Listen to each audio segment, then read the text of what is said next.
नमस्कार। देश भर में कोरोना से 3 लाख से ज़्यादा केसेस और 3,000 से ज़्यादा मौतें 24 घंटे में। ये वो आंकड़े हैं जो हमको दिखाए जा रहे हैं। हालांकि ये नहीं पता कि अभी अनऑफिशियल आंकड़े कितने हैं, कितने लोग मर रहे हैं। सरकार कह रही है कि सब कुछ ठीक है, मीडिया दिखा रही है कि अब पहले से डिप डाउन होने लगी चीज़ें, लेकिन जो ग्राउंड रिपोर्ट है वो ये है कि आज भी लोग उसी तरीके से परेशान हैं जिस तरीके से एक हफ्ते पहले थे।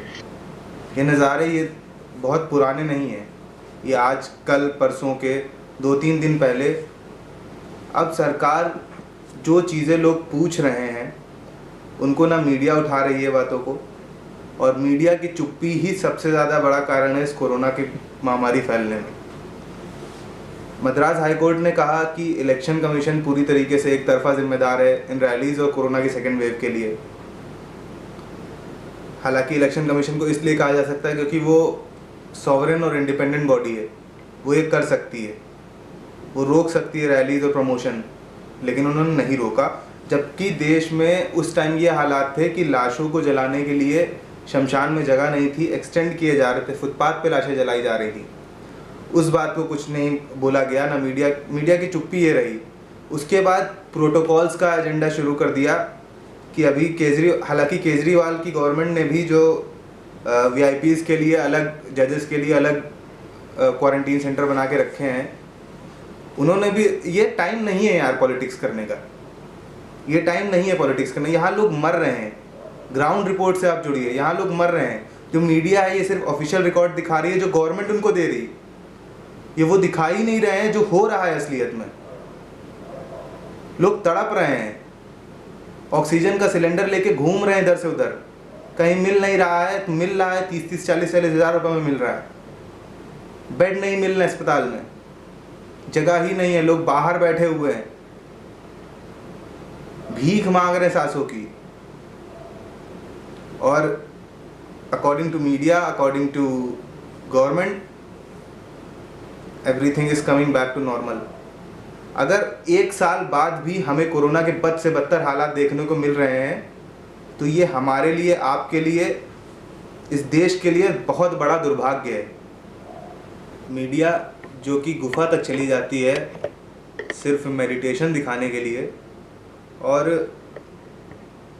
मन की बात दिखाने के लिए, तो आज देश को जब काम की बात की ज़रूरत थी तब प्रोटोकॉल का एजेंडा शुरू कर दिया।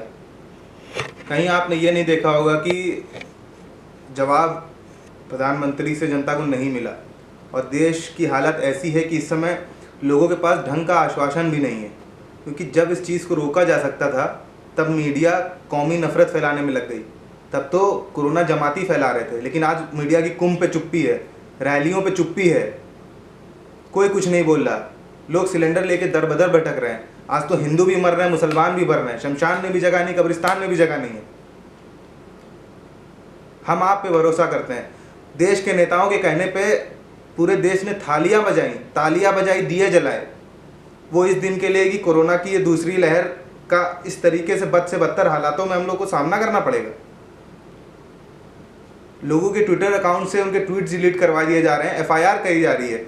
विदेशों में हेल्थ मिनिस्टर रिज़ाइन कर देता है क्योंकि उसकी वजह से 6 से 7 लोगों की जान चली जाती है ऑक्सीजन की कमी की वजह से। हमारे यहाँ अगर कोई अपनी मदद के लिए ट्वीट करता है तो उसके ऊपर एफआईआर लॉन्च कर दी जाती है कि वो अफवाहें फैला रहा है।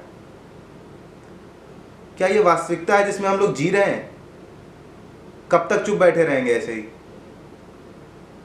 लोग मर रहे हैं, और जो लोग कोरोना को बिल्कुल सीरियसली नहीं ले रहे हैं, मैं उनके लिए एक चीज़ हाथ जोड़ के ये कहना चाहूँगा कि एक बार बाहर निकल के ज़रा अस्पताल, शमशान, कब्रिस्तान, किसी जगह के आप चक्कर लगा के आइए।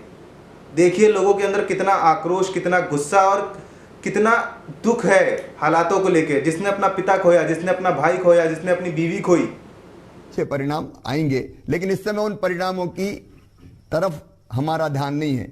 हमारा ध्यान है चुनाव की तरफ। चुनाव की तरफ नहीं है, कोरोना को कंट्रोल करने की तरफ। जब कोरोना की फर्स्ट वेव आई थी उस समय, जिस टाइम इसको रोके जाने की, इसके लिए फर्दर स्टेप्स क्या होने चाहिए थे उस पर बात करनी चाहिए थी। उस टाइम इन्होंने कौमी नफरत फैलाने में ज़्यादा फोकस किया। देश के बड़े बड़े पत्रकार, दीपक चौरसिया, अर्नब गोस्वामी, वो भागा जमाती, वो भागा, हर तरफ जमाती भाग रहे थे। लेकिन आज उनकी कुंभ पे चुप्पी है, ऑक्सीजन की क्राइसिस पे चुप्पी है, पॉलिटिकल रैलीज पे चुप्पी है। और ये चुप्पी, देश में मौतें हो रही हैं इससे, इस चुप्पी से देश में मौतें हो रही हैं। देश की तरफ क्या मैसेज गया है, लोग समझ नहीं पा रहे थे वो किस से किस हालात में एकदम से आ गए। वेव 2 ने इतनी जल्दी लोगों को कैप्चर किया है, इतना ज़्यादा फोकस्ड थे मीडिया वाले सिर्फ गवर्नमेंट के काम को लेके कि उन्होंने कभी ग्राउंड रिपोर्ट और पब्लिक टच को कभी दिखाया ही नहीं। उनको एक बार पब्लिक साइड दिखानी चाहिए थी कि रियल साइड में हो क्या रहा है। वो ये तो दिखा रहे हैं कि इतने लोग मर रहे हैं रोज़, लेकिन ये नहीं दिखा रहे कि इतने लोग क्यों मर रहे हैं। लोग कोरोना की वजह से नहीं मर रहे हैं, लोग कोरोना की वजह से इलाज ना मिल पाने की वजह से मर रहे हैं। किसी का बेटा, किसी की पत्नी, किसी का बाप ऑक्सीजन के लिए दर-बदर भटक रहा है, अस्पताल में भर्ती होने के लिए दर-बदर भटक रहे हैं लोग। इतनी तपती धूप में बाहर लोग लेटे हैं, किसी को जगह नहीं है, लाशों को छू नहीं रहा है, परिजन डर डर के भाग रहे हैं। ऐसे हालात में देश को लाने वाला कौन है? मीडिया, आप, हम या सरकार? हम और आप बैठ के सिर्फ दोष दे सकते हैं। आप बहुत खुशकिस्मत हैं जो अपने घर में बैठे हैं और सुरक्षित हैं। उन लोगों से पूछिए जो इस समय जाके अस्पतालों के चक्कर काट रहे हैं, अंतिम संस्कार करके आ रहे हैं अपने घर वालों का, अपने परिजनों का। और मीडिया में आपको बस यही दिखाई देगा कि हाथ धोइए, 2 गज की दूरी बनाइए, ये हम कर लेंगे। लेकिन इसके बाद भी अगर सिस्टम, हम फेल होते हैं तो हमारे लिए सिस्टम क्या करेगा? हमारे लिए सिस्टम क्या करेगा? हम तो कर लेंगे, हमने 2 गज की दूरी बनाई, हमसे चूक हो गई, हमें कोरोना हो गया, हम कोविड पॉजिटिव हो गए, हम अगर हॉस्पिटल जाते हैं, हमारे लिए कोई फैसिलिटीज अवेलेबल नहीं है, आप मरिए।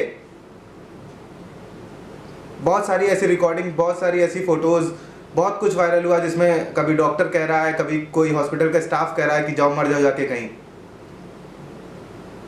लोग वैसे भी टूटे हुए हैं, पूरी तरीके से सिस्टम से हारे हुए हैं। और मंदिर मस्जिद की डिमांड कर रहे थे आप लोग, मिल गई। अब दुआ करिए, प्रार्थना करिए, और दुआ करिए किसी को दवा की ज़रूरत ना पड़े, क्योंकि दवा या तो अस्पताल में है नहीं या बहुत महंगी है। धन्यवाद।